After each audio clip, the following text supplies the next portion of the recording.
Tu ressens parfois une lourdeur étrange chez toi? Des tensions sans raison, des nuits agitées, une paix qui te glisse entre les doigts, malgré tes prières? Et si le problème ne venait pas seulement de ce que tu fais, mais de ce que tu tolères sans le savoir? Oui, certains objets que tu gardes peuvent être des portes d'entrée spirituelle. Et aujourd'hui, on va les exposer. Ce n'est pas un message de peur, mais de réveil. Et tu vas comprendre pourquoi certaines choses ne changent pas, tant que tu ne les retires pas. Si ce sujet résonne avec toi, abonne-toi dès maintenant pour ne rien manquer et partage ton expérience en commentaire. As-tu déjà senti une atmosphère pesante chez toi, sans explication? Ta réponse pourrait aider quelqu'un d'autre à ouvrir les yeux. 1. L'art qui parle, sans que tu l'entendes. Imagine-toi entrer dans un salon magnifiquement décoré. Un grand masque en bois trône au-dessus du canapé, sculpté avec soin, entouré de bougies et de tentures exotiques. Un attrape-rêve orne la fenêtre, balançant doucement au rythme du vent. Et sur le mur du fond, une peinture énigmatique, un regard perçant dans l'ombre, des teintes rouges et noires, un sentiment étrange que cette œuvre te regarde. Tu t'assieds, tu veux te détendre. Et pourtant, sans savoir pourquoi, tu ressens un poids. Une tension discrète mais réelle. Tu ne peux pas l'expliquer, mais elle est là. Ce que la plupart des gens ignorent, c'est que l'art n'est jamais juste décoratif. Chaque création visuelle porte une intention, une origine, une histoire spirituelle. Et quand tu accroches une œuvre chez toi, tu invites tout ce qu'elle représente à s'installer dans ton espace. Il ne s'agit pas ici d'avoir peur de chaque objet. Il s'agit d'ouvrir les yeux. Dans certaines cultures, les masques sont utilisés pour invoquer des esprits. Ils ne sont pas créés pour être jolis, mais pour communiquer avec l'invisible. Les attrape-rêves ne sont pas simplement des souvenirs de voyages bohèmes, leur symbolique vient de rites chamaniques. Et ces tableaux sombres et abstraits qui représentent la douleur, la guerre, la mort, ils peuvent agir comme des amplificateurs émotionnels et spirituels. Sans le savoir, tu transformes ton salon en hôtel involontaire. Le monde spirituel fonctionne par signes, symboles et alliances. Afficher certains symboles chez toi, c'est comme mettre un drapeau sur ton toit. Vous êtes les bienvenus ici. Et pas n'importe qui. Certains symboles attirent, ils activent. Ils parlent un langage que ton cœur ignore mais que l'esprit comprend. Et ce n'est pas un concept abstrait. De nombreuses personnes ont remarqué un changement d'atmosphère après avoir enlevé une simple sculpture ou un tableau. Moins de cauchemars, moins de disputes, plus de paix. Parce qu'ils ont rompu un lien invisible mais bien réel. Ce n'est pas parce que quelque chose est populaire qu'il est pur. Ce n'est pas parce qu'un objet est offert avec amour qu'il a une essence lumineuse. L'intention humaine ne neutralise pas une charge spirituelle. Alors maintenant, regarde autour de toi. Quel est l'objet le plus visible dans ta pièce à vivre? D'où vient-il? Qui l'a créé et pourquoi? Pose-toi la vraie question. Est-ce que cet objet attire la présence de Dieu ou est-ce qu'il envoie un signal contraire? Ce que tu affiches est un reflet de ce que tu autorises. Et parfois, l'oppression ne vient pas de l'extérieur. Elle commence sur ton propre mur. 2. Le bracelet qui sert plus qu'il n'y paraît. Tu te souviens de ce petit bracelet artisanal acheté sur un marché local pendant tes vacances dans ce pays lointain? Tu ne savais pas ce qu'il représentait, mais tu l'as trouvé joli. Ou cette bague que t'a donnée une connaissance en t'assurant qu'elle t'apporterait énergie et équilibre. Elle ne te paraissait pas dangereuse, après tout, c'est juste un bijou, non? Et pourtant, depuis quelque temps, tu ressens quelque chose d'étrange.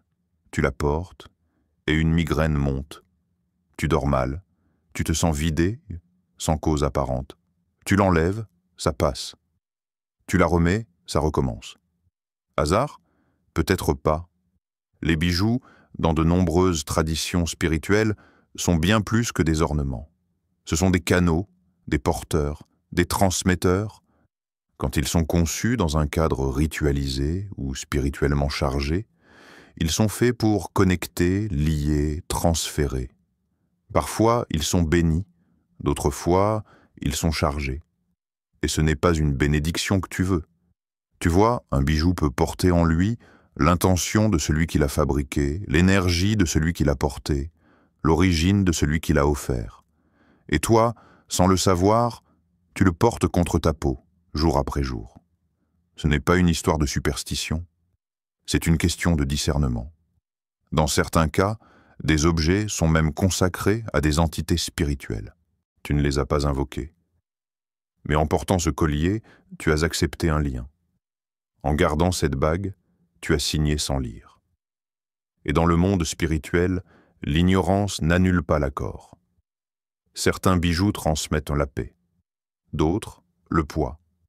Certains viennent de cœurs purs, d'autres, de pratiques occultes, de traditions où la lumière n'est pas la bienvenue. Et parfois, le malaise physique est le langage de ton esprit qui te dit « Il y a quelque chose ici qui n'est pas à sa place ». Alors regarde ta collection, ouvre ta boîte à bijoux, demande-toi « Pourquoi ai-je gardé ça? D'où vient-il? Qui me l'a donné? Est-ce que je sens la paix quand je le porte?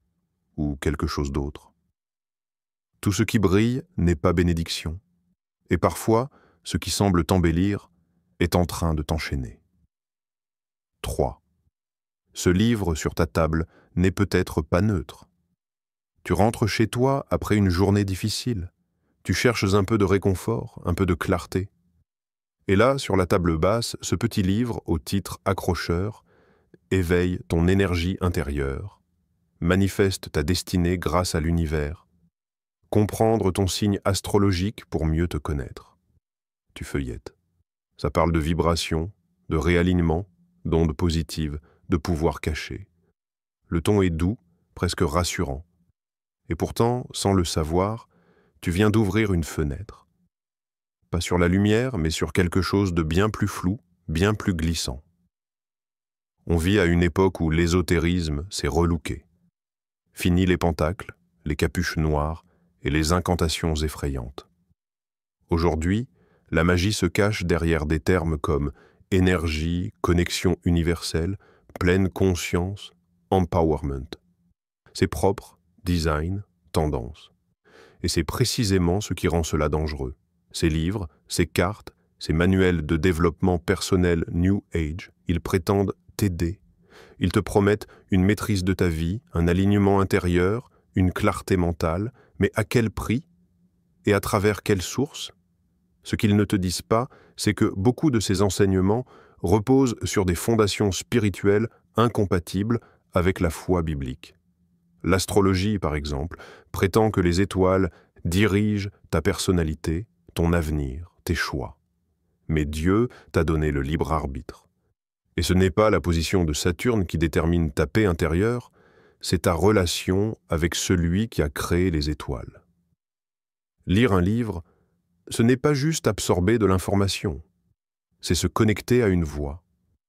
Et certaines de ces voix, même motivantes en apparence, ne parlent pas la langue de la vérité, mais celle de la confusion spirituelle.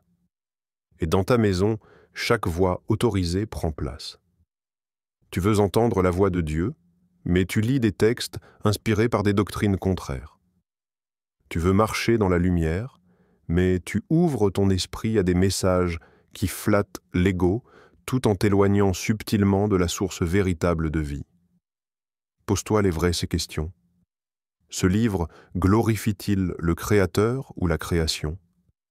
Est-ce qu'il m'élève spirituellement ou me détourne-t-il doucement? Quelle est l'origine de cette sagesse? Et à qui sert-elle? Ce n'est pas une question de popularité, ce n'est même pas une question de culture.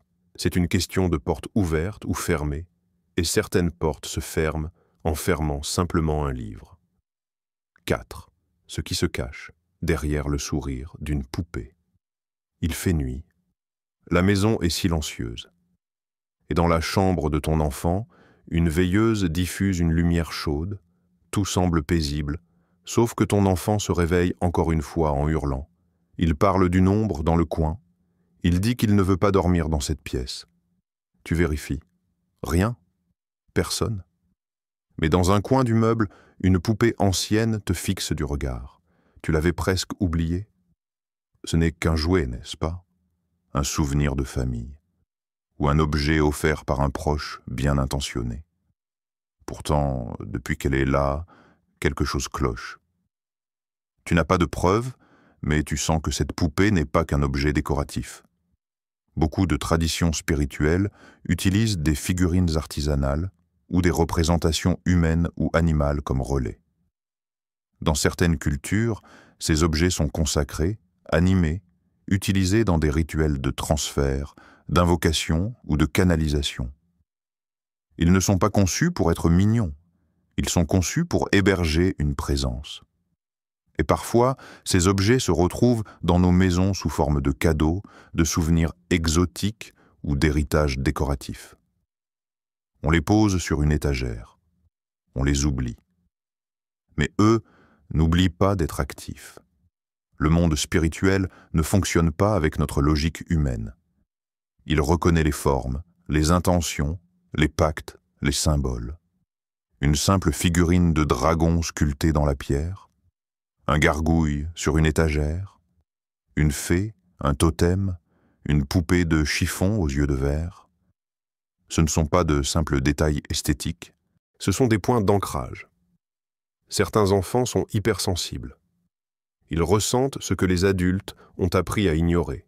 Leurs cauchemars répétés, leurs angoisses nocturnes, leur sentiment d'être observés ne sont pas toujours dus au stress ou à l'écran. Parfois, c'est ce petit objet posé au pied du lit qui parle plus qu'on ne l'entend. Et toi, dans ton espace? As-tu déjà ressenti une présence étrange en passant devant un objet? Une impression d'être épié? Une gêne soudaine sans explication? Ne sois pas trop rapide à appeler cela de l'imagination. L'esprit sait. Ton atmosphère sait. Certains objets ne se contentent pas d'exister. Ils captent, ils vibrent, ils ouvrent. Regarde bien. Quels objets décorent la chambre de ton enfant? Y a-t-il des sculptures ou poupées anciennes dont tu ignores l'origine? Que ressens-tu en les touchant? En les regardant longuement? Ce n'est pas une question d'esthétique, c'est une question d'accueil. Ce que tu gardes dans ta maison crée un climat, et ce que tu tolères dans ton espace peut transformer ton sanctuaire en champ de bataille invisible. 5. Ce quartz n'est pas juste esthétique. Tu passes devant une boutique tendance. En vitrine, des pierres brillantes, polies à la perfection. Améthyste, apporte calme et clarté. Quartz, rose, ouvre ton cœur à l'amour. Obsidienne, repousse les énergies négatives. Tu entres, curieux. L'ambiance est douce, les lumières tamisées. On te parle d'alignement, de chakras, de purification vibratoire. Tu prends une pierre, tu la trouves belle. On te dit qu'elle va élever ta fréquence. Mais laisse-moi te poser une question simple. Où est Dieu dans cette équation? La promotion des cristaux comme objets spirituels n'est pas neutre. Ce n'est pas simplement de la déco minérale, c'est une doctrine moderne maquillée en bien-être. Et cette doctrine repose sur un principe spirituel très ancien. Mettre sa confiance dans la création, au lieu du créateur. Ce que tu poses sur ton étagère, ce que tu portes en pendentif, ce que tu caches sous ton oreiller, ce n'est pas juste une pierre. C'est un symbole d'autonomie spirituelle, une déclaration silencieuse. Je n'ai pas besoin que Dieu intervienne. Ce quartz suffira. Le problème, ce n'est pas la beauté de la pierre. Dieu a créé les minéraux. Le problème, c'est l'utilisation spirituelle détournée de cette création. Quand on attribue à une pierre un pouvoir de protection, de guérison ou de sagesse, on franchit une ligne. Et cette ligne, la Bible l'appelle idolâtrie. Tu ne poses pas un bibelot, tu dresses un autel. Et Dieu ne partage pas son autorité avec un caillou poli, peu importe à quel point il brille. Certaines personnes disent « Mais je ne fais pas de rituel, je ne fais que poser la pierre chez moi. » Mais le monde spirituel ne fonctionne pas selon nos intentions émotionnelles. Il répond à nos actes symboliques. Si tu glorifies un objet en croyant qu'il détient un pouvoir spirituel, tu lui donnes de l'espace, et parfois même du droit. Et pendant ce temps, tu te demandes pourquoi la paix n'entre pas pleinement chez toi. Tu jeûnes, tu pries, mais tu gardes sur ta table un quartz censé stabiliser ton énergie. Comment veux-tu que l'Esprit de Dieu repose là où une autre source est déjà honorée? Voici les vraies questions à te poser. D'où me vient cette confiance dans cette pierre? Est-ce que je compte plus sur elle que sur la prière? Est-ce que je ressens une vraie paix ou juste une sensation temporaire, creuse? Si tu demandes à Dieu de t'éclairer, sois prêt à voir. Et parfois, voir, c'est comprendre que même les objets les plus jolis peuvent t'éloigner le plus subtilement. 6. Ce que tu appelles divertissement. Parle à ton âme, tu rentres le soir, épuisé. Tu veux juste décompresser, alors tu ouvres Netflix, tu lances un thriller, un peu de sang, de peur, de suspense. Tu te dis que c'est rien, que c'est pour te distraire. Tu mets ton casque, tu veux te motiver. Playlist du moment, rage, désespoir, trahison. Les basses font vibrer ton torse, les paroles sont sombres, violentes. Mais tu continues. Tu trouves ça authentique. Ton ado, lui, joue à un jeu où il faut survivre dans un monde post-apocalyptique en tuant tout ce qui bouge. Les graphismes sont réalistes. L'ambiance est glauque. Il joue des heures. Et après tout ça, tu pries. Tu demandes la paix. Tu demandes la lumière. Mais dans ton salon, les murs ont été imbibés de ténèbres. Ce que tu consommes n'est jamais neutre. Chaque mot que tu entends, chaque image que tu regardes, chaque atmosphère que tu laisses entrer dans ta maison forme ton atmosphère spirituelle. Ce n'est pas juste du contenu, c'est une alimentation invisible pour ton âme.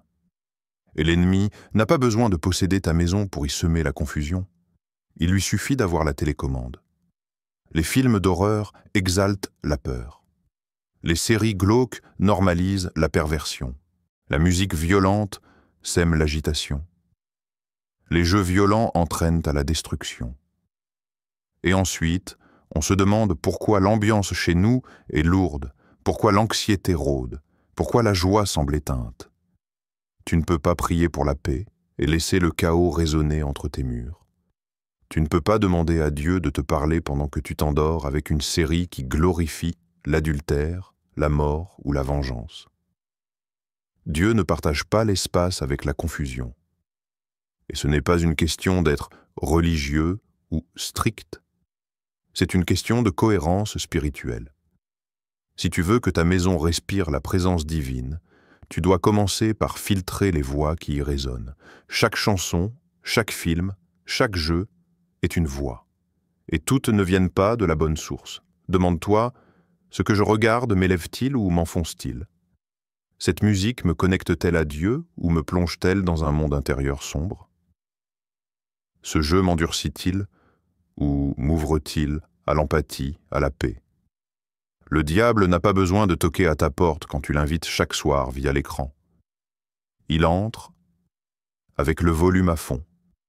Si tu veux un changement dans l'atmosphère de ta maison, commence par ce que tu autorises à y vibrer. Ce n'est pas une croix au mur qui sanctifie ton salon, c'est l'esprit que tu y nourris. 7. L'héritage invisible que tu n'as jamais questionné. Il y a, dans un vieux coffre au fond de l'armoire, une boîte en bois. Dedans, une montre rouillée, un pendentif ancien, une photo sépia d'un ancêtre que tu n'as jamais connu. Tu y tiens. Parce que c'est de la famille. Parce que ça se garde. Parce que c'est ancien, donc c'est précieux.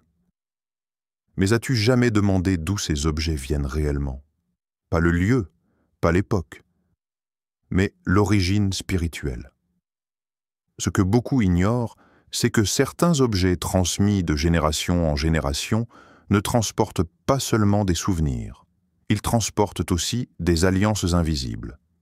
Tu as peut-être hérité d'un objet ayant appartenu à une personne très respectée, mais dont la vie spirituelle était profondément liée à l'occultisme, à des pratiques ésotériques ou à des engagements dans des sociétés secrètes. Et sans le savoir, tu continues de conserver, et parfois d'honorer, des objets liés à des entités spirituelles contraires à Dieu. Tu ressens un poids chez toi, un blocage persistant, des cycles qui se répètent dans ta famille, divorce, pauvreté, instabilité émotionnelle, maladie chronique. Tu pries, tu avances, mais tu sens qu'il y a toujours un fond invisible qui te tire vers l'arrière. Et si ce fond avait un point d'ancrage physique, un porte-clés de ton arrière-grand-père qui pratiquait le spiritisme, une robe traditionnelle chargée d'un rite païen, un instrument artisanal, autrefois utilisé dans des cérémonies dont tu n'as jamais compris le sens? Non, ce n'est pas parce que c'est ancien que c'est sacré. Dans le monde spirituel, le temps ne dissout pas les pactes. Il les prolonge jusqu'à ce que quelqu'un les rompe.